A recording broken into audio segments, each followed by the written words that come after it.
ఎల్లటి వర్ణంలో ఉంటారు. త్రేతాయం రఘునందన, త్రేతాయుగంలో ఉన్న స్వామి నీలమేఘశ్యాముడు అన్న కృష్ణ పరమాత్మ ద్వాపరయుగంలో నల్లని వాడు పద్మనయనంబులవాడు యువార సంపదలిదల్యమోహువాడు. ఇక కలియుగంలో వచ్చేసరికి మా కరువు వెంకట నాయక. ధర్మం ఎలా ఉంది అంటే ఉదయుగంలో 4 పాదాలు ఉన్నది. త్రేతాయుగానికి వచ్చేసరికి ఒక పాదం తగ్గింది, కాస్త నల్లబడ్డారు మీ రామయ్య. మా వాళ్ళని ఇప్పుడు ఏం చేస్తారు విషయం చెప్పాలి కదా.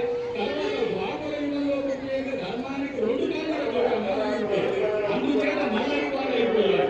కలియుగంలో వచ్చే ఒకటే పాదం ఉన్నదట. అందుకని మా స్వామికి నామం ఒకటే మిగిలింది, మా వెంకటేశ్వర స్వామి.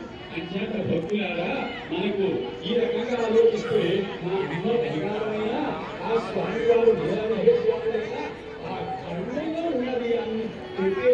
ఆంధ్రప్రదేశ్ ప్రకాశం జిల్లా అద్దంకి మండలం శ్రీ ప్రసన్నాంజనేయ స్వామి వారి సింగరకొండ పుణ్యక్షేత్రంలో ఆంజనేయ స్వామి వారి జన్మదినోత్సవ సందర్భంగా అత్యంత శోభాయమానంగా అద్దంకి నుండి శోభాయాత్ర పూర్తి చేసుకుని సింగరకొండ చేరడం జరిగింది. సింగరకొండలో వేలాదిగా తరలివచ్చిన భక్తులతో సీతారామ కళ్యాణం అత్యంత వైభవపేతంగా జరుగుతూ ఉంది.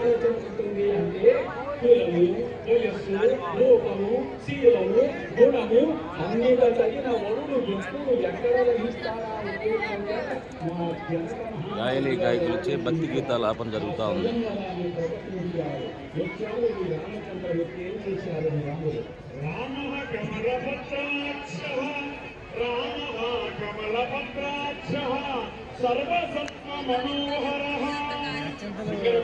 ఆనికల సెటార్ పెడతారు.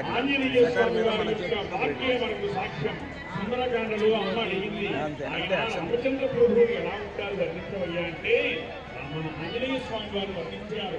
రామ కమలపత్రాక్షః సర్వసత్వ మనోహరః. సమస్తమైన ప్రాణుల్ని సమూహం కలిగించేటువంటి జగదానందకారకుడైనటువంటి రామచంద్ర ప్రభు ఆ తత్వంతో ఆ స్వామి అదిగో దివ్యమైనటువంటి ధరించి కళ్యాణంలో భాగంగా ఎదుర్కోల నిర్వహిస్తూ ఉన్నారు స్వామివారు అమ్మవారు.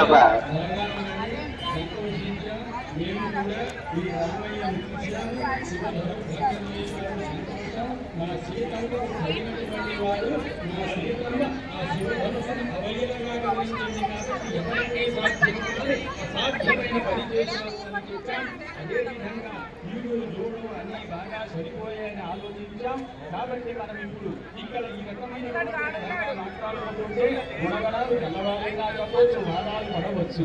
ఏది ఏమైనప్పటికీ కూడా ఇదంతా ఊరిక అమ్మవారి గుణ విశేషాలు, అయ్యవారి గుణ విశేషాలు తెలుసుకొని మనము ఆనందించడానికి, సుఖాన్ని, సంతోషాన్ని పొందటానికి తగిన విధంగా ఉండే ఎదుర్కోవాలంటే మీరు రాగానే మా మిథిలా నగరంలో ఈ సింగరకొండ గ్రామమే ఇప్పుడు మిథిలా నగరం.